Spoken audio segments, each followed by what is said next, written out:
ایک مرتبہ حضرت عمر رضی اللہ عنہ رسول اللہ صلی اللہ علیہ وآلہ وسلم کے پاس آئے تو ان کی آنکھوں سے آنسو جاری تھے۔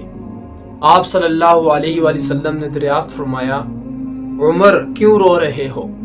حضرت عمر رضی اللہ عنہ نے عرض کیا، آپ کے دروازے کے باہر ایک نوجوان کو زاروں قطار روتے دیکھ کر مجھ پر رقت طاری ہو گئی۔ اس کو روتے دیکھ کر مجھے بھی رونا آ گیا۔ آپ صلی اللہ علیہ وآلہ وسلم نے فرمایا، اسے اندر لے آؤ۔ نوجوان اندر آ گیا تو آپ نے اس سے پوچھا، کیوں رو رہے ہو؟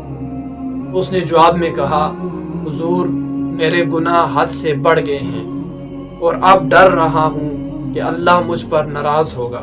آپ نے اس سے دریافت فرمایا، کیا تو نے کوئی شرک کیا ہے؟ اس نے جواب دیا، نہیں۔ آپ نے پوچھا، کسی کو قتل کیا ہے؟ اس نے کہا، نہیں۔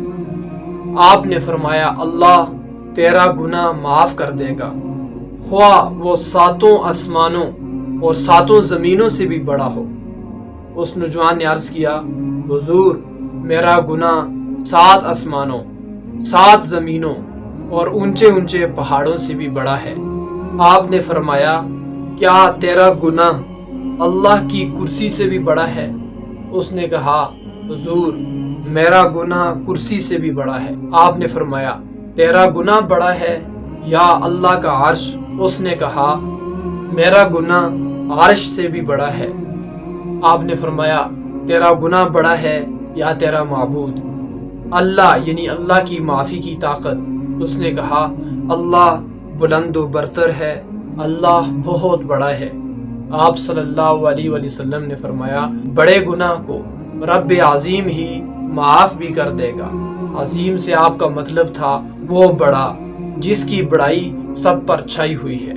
پھر آپ صلی اللہ علیہ وآلہ وسلم نے اس سے فرمایا، بتا تیرا گناہ کیا ہے؟ اس نوجوان نے عرض کیا، میں ایک کفن چور ہوں، 7 سال سے میرا یہی پیشہ ہے، نئے نئے مرنے والوں کی قبر کھول کر ان کے کفن نکال لیتا ہوں۔ ابھی پچھلے دنوں ایک انصاری کی نوجوان بیٹی فوت ہوئی تھی، میں نے اس کی قبر کھول کر کفن کھینچ لیا اور وہاں سے چل دیا۔ پھر مجھ پر شیطان سوار ہوا، واپس گیا اور اس مردہ لڑکی سے بدفعلی یعنی زنا کیا۔ فارغ ہو کر تھوڑی ہی دور چلا تھا کہ وہ لڑکی زندہ ہو کر کھڑی ہو گئی، اور مجھے کہا، افسوس ہے نوجوان، تجھے قیامت کے دن فیصلے کرنے والے اللہ سے حیا نہ آئی، جو ظالم سے مظلوم کا بدلہ لے گا۔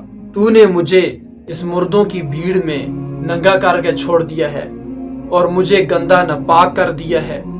اب میں قیامت کے دن اللہ کے سامنے اسی حالت میں پیش ہوں گی۔ یہ سن کر رسول اللہ صلی اللہ علیہ وآلہ وسلم اس نوجوان پر جھپٹے اور اسے گردن سے پکڑ کر یہ کہتے ہوئے باہر نکال دیا، بدکار، تجھ سے بڑا جہنمی کون ہوگا؟ چل دفع ہو یہاں سے۔ وہ نوجوان چلا گیا اور 40 دن تک رات کی تاریکی میں توبہ استغفار کرتا رہا۔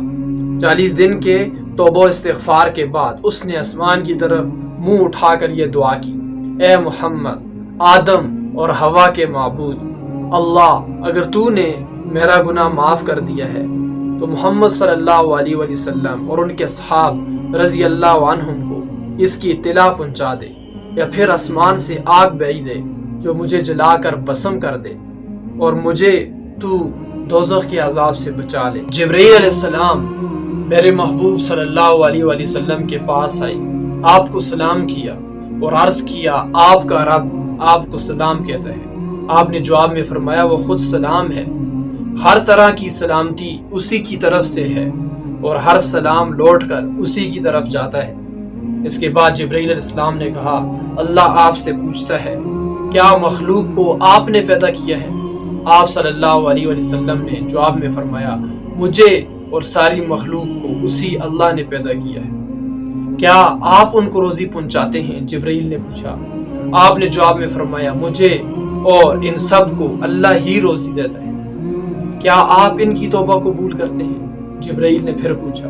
آپ صلی اللہ علیہ وسلم نے جواب میں فرمایا، میری اور سب کی توبہ اللہ ہی قبول کرتا ہے۔ اس کے بعد جبرائیل علیہ السلام نے کہا، اللہ کہتا ہے، میں نے اپنے اس بندے کو معاف کر دیا ہے، آپ بھی اسے معاف کر دیں۔ اس کے بعد نبی کریم صلی اللہ علیہ وسلم نے اس نوجوان کو بلا کر اسے خوشخبری سنائی کہ اللہ نے اسے معاف کر دیا ہے۔ اس روایت سے ہر صاحب ہوش آدمی کو عبرت حاصل کرنی چاہیے اور اسے معلوم ہونا چاہیے کہ زندہ عورت کے ساتھ زنا کرنا مردہ عورت سے زنا کرنے سے زیادہ بڑا گناہ ہے۔ اگر کسی سے ایسا گناہ ہو جائے تو اسے فوراً توبہ کر لینی چاہیے، اور توبہ سچی اور دل سے ہونی چاہیے، کیونکہ سچی توبہ اللہ قبول کر لیتا ہے۔ اس نوجوان نے سچی توبہ کی اور اللہ نے اسے قبول کر لیا۔